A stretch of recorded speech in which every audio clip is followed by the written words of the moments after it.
go onto Google Calendar's website, create your account and everything. It's literally all for free.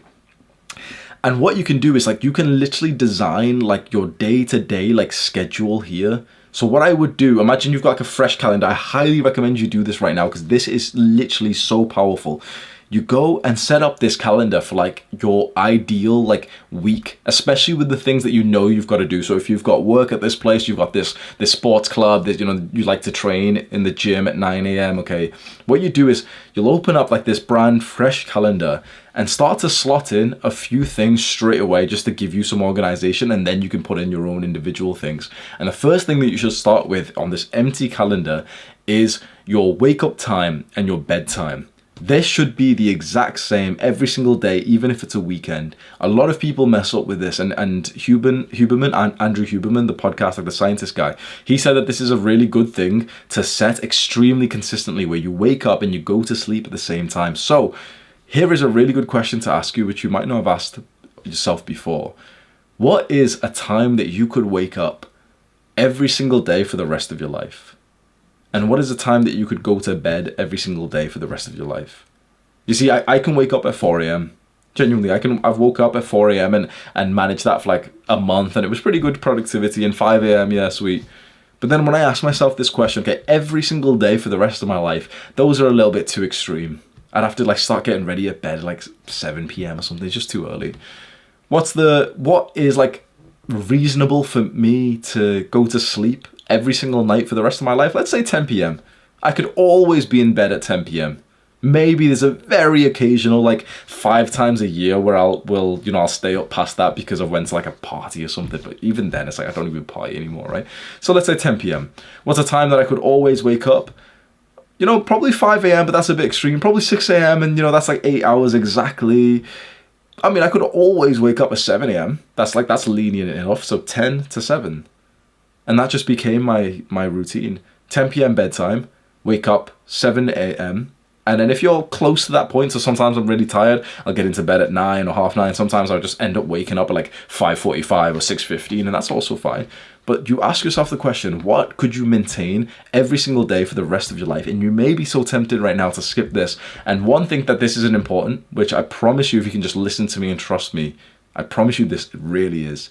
And 2, you may think, oh, but like, I don't need to wake up at the same time every day, or I can't, you know, wake up at the same time every day. I've got to change it for this one. I've got to change it for this one. I highly recommend you reconsider, and I highly recommend you try and find a way that it can be the same time every single day, including weekends. And if you genuinely can't do that because of this thing that's, you know, it's later or it's earlier, maybe just consider whatever that thing is, maybe reconsider it. So for me, it was kickboxing.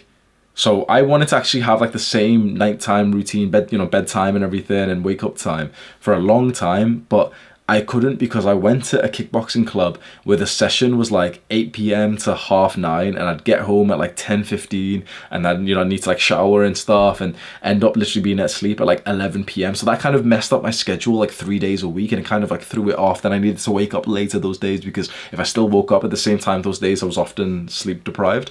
So it's like, you know, it kind of messed up my schedule. And I can tell you right now, I just sat down and I just asked myself, like, okay, so far I've been like pretty much sacrificing my health, like, you know, my sleep to go to this club, but it, like, you know, it really does feel awesome to go train kickboxing. And then suddenly I just asked myself, but think of the long term. Long term, do I want to sacrifice like a routine, like a sleep routine, which is deathly important, to go to this specific club at that specific time? And I said, literally, I just thought, like, wait, long term, this doesn't actually make any sense. And suddenly that's like what actually pushed me to look for a different club at a different time, and I ended up finding the Brazilian Jiu-Jitsu club that I now train at, and I go with like at 11 a.m. in the morning, so that doesn't disturb my sleep at all. So it's just something, if there is something in your calendar, or, you know, in your schedule that you're thinking, oh no, but I've got to stay up for that thing, I've got to, or I've got to wake up for that thing, just think, is it worth it? Would it be worth it if you sacrifice like a good bedtime and wake up routine for 10 years? Just ask yourself that, right? And then at the same time, after you've done that and you've like kind of set out your calendar, do this now with your meals. First, ask yourself, how many meals should you have per day? Now, You want to have more than one in general for muscle building. One meal per day isn't good for building muscle. A lot of research shows it's not. I'm a huge fan of fasting as well, and I would actually really like one meal a day in terms of just like my health and focus and stuff. But in terms of like muscle building, it's really not that good. Essentially, once you're eating 2 protein meals per day, after that, like 2 to 3 to 4 to 6, 5, whatever, it's like there isn't that much of a big difference. So it's literally just like at least have 2 meals up to like 6, but I think that actually gets way too much, and you just eat in and you're constantly like breaking up your workspace and you're always digesting. I'd probably go like 2 to 3 meals a day. And so once you know how many like you're going to eat per day, slot them in at the same time that you could genuinely think is really reasonable. So if you like to do intermittent fasting, that's awesome, but don't push it to such an extreme level that's actually like a horrible challenge and it's actually really uncomfortable. Like fast in the morning, that's really awesome, it's really good. But for example, my first meal is at 9 a.m. So I probably wake up at about 7. I do some work and stuff in the morning. My first meal is at 9 a.m. every single day. And then my second meal is at 1 p.m. And then my third meal is at 5 p.m. That's a very that's like, those are very safe times, aren't they? You can hit them no problem. Like as someone who doesn't go to like a 9 to 5 job, I can hit them no problem. I fast a little bit in the morning. I have somewhat of like an early dinner, exactly 5 p.m. And usually that means that like when I'm doing work right now, I'm not bloated, but I just had like quite a lot of rice or something. So I'm still kind of bloated and like stuffy in my stomach. The reason why I'm putting these weird things to you, I hope you understand it, is you don't realize just how much these are really the real things that improve your productivity. Because everything else that you hear about, it sounds like that's more directly related to your productivity, like, you know, the quick hacks that you can use and the apps that you can download. But the thing like setting up your calendar and knowing, like setting in stone exactly what time you're going to eat, that's huge for your productivity. Because now it's like all I have to do is follow along with my calendar each and every day. There's like blocks of like, okay, so it says 7 to 9 p.m. is like deep work, record videos. It's 8 p.m. right now, so I'm recording videos. It's like I didn't need to think of what to do an hour ago. It was already set in stone in my calendar. I just follow the calendar. I highly recommend you get onto like Google Calendar, Apple Calendar, whatever it is. Like I use Google Calendar now, but you can use like the Apple one or whatever one you want to use, and just slot in. Okay, first of all, you wake up in bedtime, same time every single day. Add it in. You know, do the settings yourself. I won't show you a guide or anything. You just like figure out how to use the apps. It's not that hard. And then also have your meals at the same time every single day, and try and have at least 2 meals a day. And I probably wouldn't have more than like 4 personally. It depends how like fitness and muscle orientated you are right now compared to how focused you are on like actual like brain power work. But if your focus is more on like your actual work compared to fitness, I'd probably only have 2 meals a day, maybe 3, right? Slot them in at a reasonable time that you could maintain every single day for the rest of your life. Of course, knowing that things can change literally within like a couple of months. If you've just done these 2 things with your calendar, you've literally just blocked out what time you sleep and what time you eat, you literally have such a good baseline to go forward with already, even though most of your calendar is just kind of blank. And now you can add in some extra things like, what's the best time for you to work out? By now you probably know this, right? So for me, it's consistently 9 a.m. So like 9:15. So I eat very quickly. I eat like a small meal at 9 a.m. Literally just pre-workout meal. So it's just fruit. And then at 9:15 I work out every single day. That works amazingly for me. So that's just slotted in. And so your calendar starts to build. And what you'd like is to have absolutely no gaps in your calendar.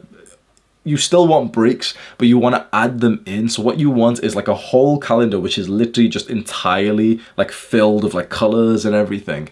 And the idea is that you also add in some periods for like rest or some periods for, you know, just extra time because, you know, something will one day take you a little bit longer to do and stuff.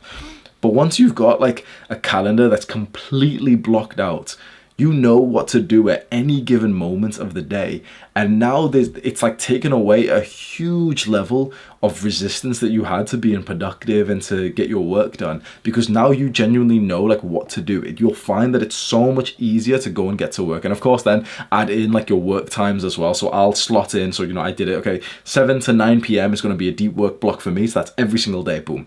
Then I'll do a deep work block in the morning, so let's go 7:30 to 9 9 a.m. So boom, that's another deep work block. And I could probably add another one around there at like 11 to 12:30 or something. You get what I mean? So once you've added the work in, and maybe add some time to read, add some time to spend with your friends, add some time to like, you know, call. So I've got like a block of like 3 hours, which is just kind of like, yeah, do whatever you want, read, call someone, go for a walk, lie around, watch some videos, whatever you want, like that. So that's the time that kind of gets taken away if a task in the morning overlaps it or anything. And you get now to the point where your calendar's completely blocked out. All you've got to do is just follow it as best as you can now, which is deeply powerful. This is going to save you so many of those little decisions that you had to make. Genuinely, if you make this calendar right now, you're probably saving yourself a solid 20 to 30 brain points per day. And you obviously you have to spend quite a lot of brain points to make the calendar today, but then you can set it up in a way that it just kind of like repeats itself. You plan out the week, you duplicate the weeks over and over. So it's like, okay, you've literally got this plan set now.